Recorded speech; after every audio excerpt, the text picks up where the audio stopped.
शक्ति, मां शक्ति, मां शक्ति।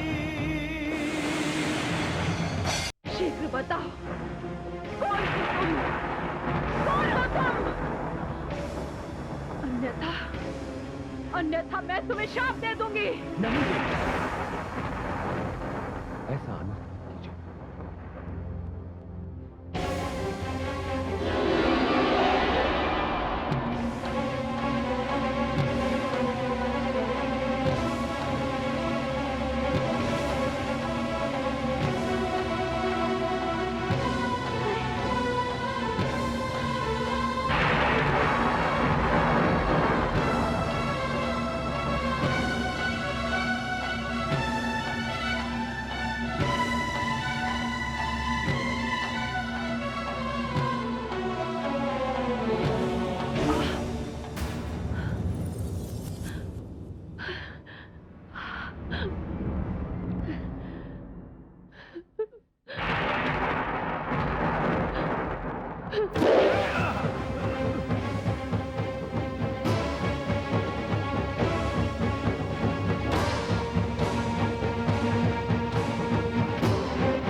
त्रिलोकीनाथ है। मैं तो आप ही को प्राप्त करना चाहती थी, किंतु तुलसी बनने के पश्चात मेरे भाग्य में शंखचूड़ ही लिखे थे।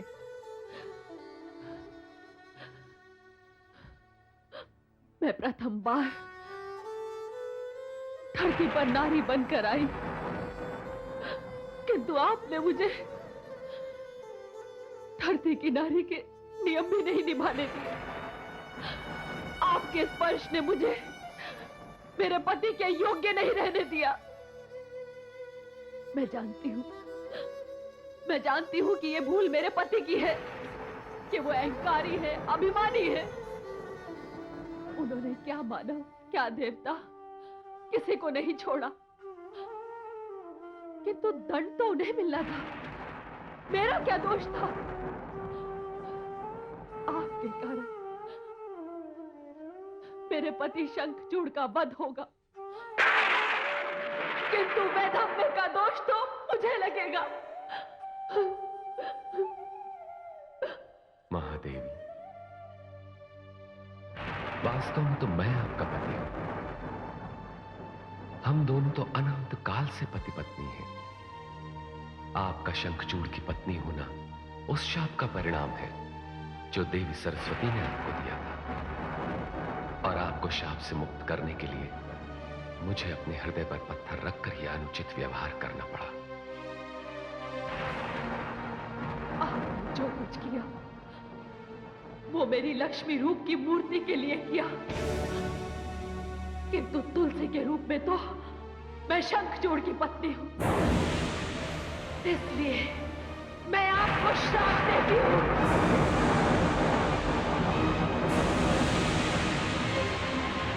कि आप पाषाण बन जाएंगे।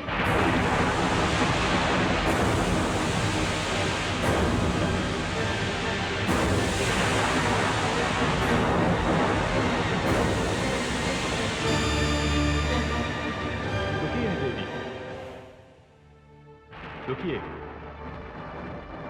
यदि विष्णु पाषाण हो गए तो संसार का पालन पोषण कौन करेगा? नहीं देवी, ऐसा अनर्थ ना कीजिए। अपना शाप वापस ले लीजिए। नहीं ब्रह्मा जी, धनुष से निकला हुआ तीर वापस नहीं आ सकता।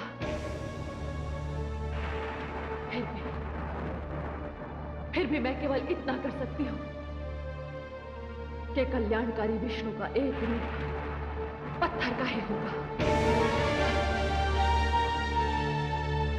और वो होगा उनका शालिग्राम रूप। संसार जिसकी पूजा करेगा।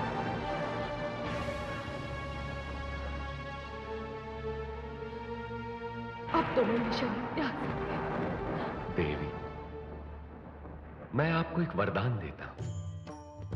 त्यागने के पश्चात आपका यह शरीर गंडकी नदी में परिवर्तित हो जाएगा और आपके केशों से उत्पन्न होगी तुलसी। जिस घर में तुलसी होगी उस घर में लक्ष्मी का वास होगा और उस घर से रोग और व्याधियां सदा के लिए दूर हो जाएंगे और वहां का वातावरण पावन हो जाएगा।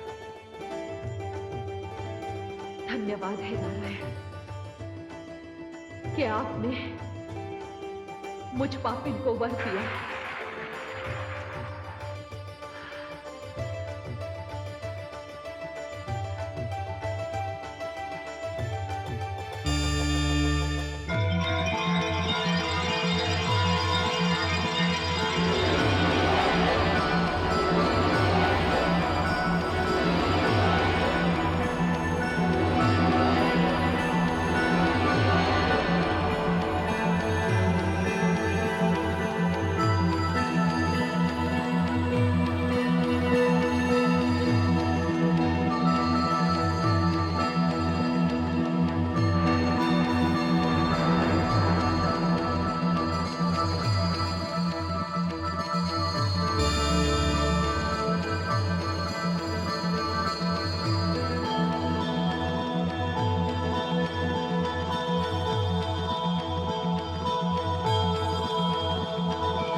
देवी भुवनेश्वरी, अब मेरी समझ में आया कि आपने देवी लक्ष्मी, देवी सरस्वती और देवी गंगा के बीच श्राप वाली घटना की रचना क्यों की थी।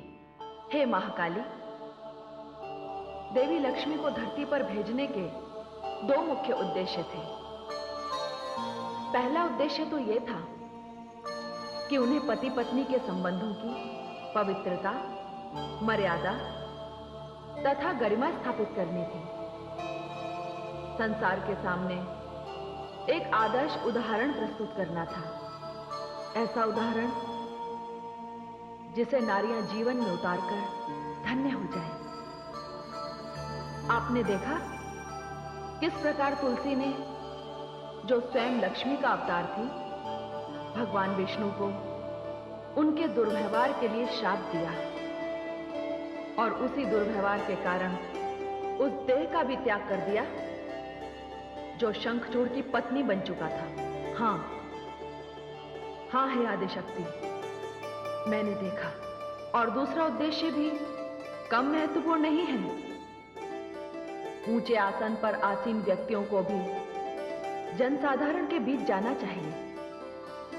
अवतार का उद्देश्य समाज को ऊपर उठाना है। साधारण लोग भी महान व्यक्तियों के आचरण से प्रेरणा पाते हैं। जन कल्याण करने का यही मार्ग है। देवी लक्ष्मी ने धरती पर जैसा आचरण प्रस्तुत किया, उसकी जितनी भी प्रशंसा की जाए कम है। अब देवी लक्ष्मी के विष्णु लोक वापस आने का दृश्य भी देखिए।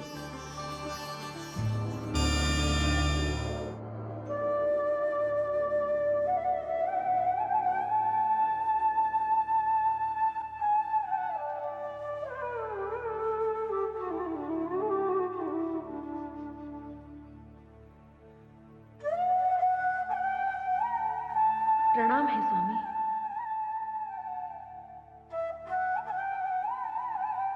आइए महादेवी, आइए। स्वागत है आपका विष्णुलोक में। आपके बिना तो विष्णुलोक बिल्कुल वैसे ही था जैसे ज्योति के बिना दीपक, फल के बिना वृक्ष, जल के बिना नदी। आपके आगमन से विष्णुलोक के सूनेपन में उत्सव का वातावरण उत्पन्न हो गया है। स्वामी, आपका हृदय बड़ा विशाल है, बड़े ही कृपालु हैं आप।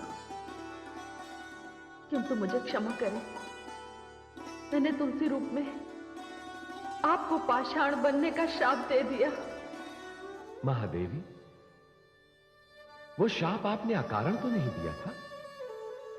मैंने शंखचूड़ बनकर तुलसी रूप में आपके शरीर को स्पर्श किया था, जिससे आपके सतीत्व पर आंच आई। महादेवी, भले ही ये कार्य मैंने मानवों और देवताओं के कल्याण हेतु तथा भगवान शिव और ब्रह्मा जी की मर्यादा की रक्षा हेतु किया था, पर यह कार्य था तो निकृष्ट। आपने तो मुझे शाप देकर यह सिद्ध कर दिया कि ईश्वरत्व भी ईश्वरीय नियमों से मुक्त नहीं है। हे महादेवी, यह आपके शाप का ही परिणाम है कि मेरा शालिग्राम रूप पृथ्वी पर सदा के लिए बना रहेगा और घर घर में उसकी पूजा होगी। स्वामी, आपने मेरे श्राप को भी वरदान बना दिया। मैं धन्य हो गई स्वामी। हे नारायण, हे वासुदेव, मेरी मुक्ति तो हो गई, किंतु मुझे खेद है कि देवी सरस्वती अब भी धरती पर हैं। हां देवी, यह अत्यंत खेद की बात है। दो महाशक्तियों को अपनी शक्ति को विवाद का कारण नहीं बनाना चाहिए। श्रेष्ठता के इस युद्ध में कोई भी एक दूसरे से श्रेष्ठ नहीं है।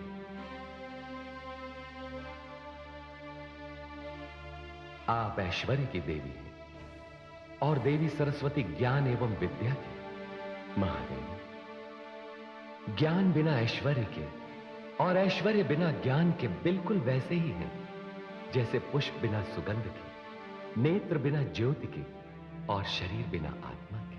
स्वामी, आपने सत्य कहा। मैं अपनी भूल स्वीकार करती हूं। यदि आपकी आज्ञा हो तो मैं ब्रह्मलोक जाऊं? हां महादेवी, आप अवश्य चाहिए। देवी सरस्वती के बिना ब्रह्मा जी अकेले हो गए।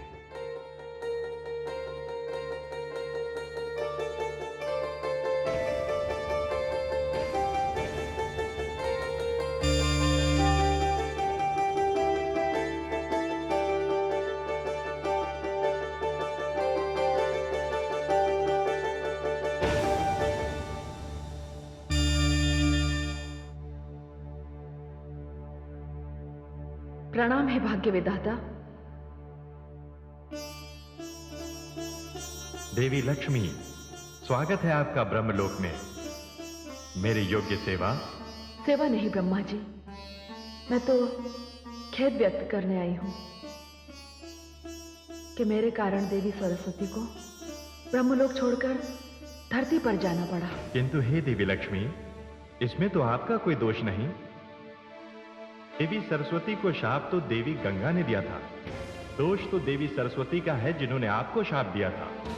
ब्रह्मा जी, मैं तो उस शाप से मुक्ति पाकर वापस आ गई हूं, किंतु देवी सरस्वती तो अब भी वही है। उनकी मुक्ति कैसे होगी? ब्रह्मा जी, आप भाग्य विधाता हैं, उनका भाग्य भी तो आप ही ने लिखा है। हाँ, उनका भाग्य भी मैंने ही लिखा है, किंतु क्या लिखा है यह आपको नहीं बताऊंगा। भविष्य का ज्ञान भविष्य में ही हो तो अच्छा है। हाँ, इतना बता सकता हूं कि शाप की उस घटना की रचयिता स्वयं देवी भुवनेश्वरी हैं। किंतु आप चिंता न करें देवी, जिस प्रकार आप अपने शाप से मुक्त हो गईं, देवी सरस्वती भी शाप से मुक्त हो जाएंगी। कब और कैसे, ये तो देवी भुवनेश्वरी की माया ही जाने।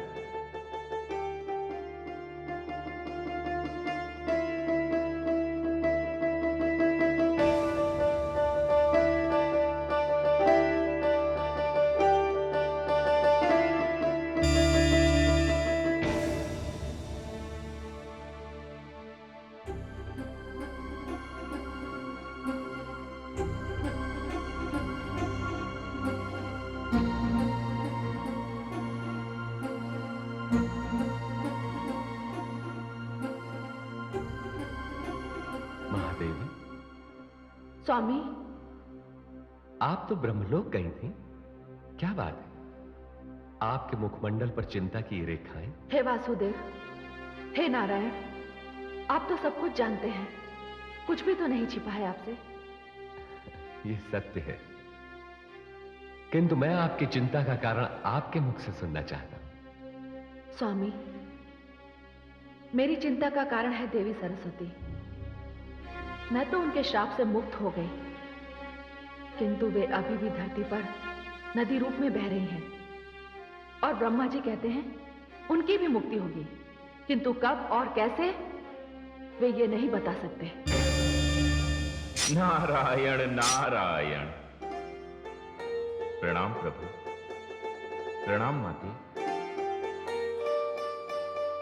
माते, मैं आपको आपके विष्णुलोक पुनः पधारने पर बधाई देने आया हूं। नहीं देवर्षि, बधाई की पात्र तो मैं तब बनूंगी जब मेरी भांति देवी सरस्वती भी शाप से मुक्ति पाकर ब्रह्मलोक वापस आ जाएंगी। माते, सारी समस्याओं, सारे संकटों का निदान करने वाले तो मेरे नारायण ही हैं। माते, आपको आपके श्राप से मुक्त करने में मेरे नारायण ने बड़ी महत्वपूर्ण भूमिका निभाई है। हाँ देवर्षि, ये सत्य है। प्रभु, फिर तो आप ये भी जानते होंगे कि माता सरस्वती को इस शाप से कैसे मुक्ति मिल सकती है। कदाचित आपकी बात सत्य है देवर्षि, किंतु मैं इस विषय में हस्तक्षेप नहीं कर सकता। हां, आप ये कार्य कर सकते हैं देवर्षि। मैं प्रभु? हां देवर्षि, आप पुत्र होने के नाते अपनी माता की मुक्ति के लिए कोई उपाय सोच सकते हैं, और यह आपके लिए बड़ी साधारण सी बात है। किस सोच में पड़ गए? जाइए और अपना पुत्र धर्म निभाइए। आपकी आज्ञा मुझे स्वीकार है प्रभु, मैं अवश्य जाऊंगा, किंतु ब्रह्मलोक नहीं, धरती पर, और पता करूंगा कि मेरी माता किस अवस्था में है।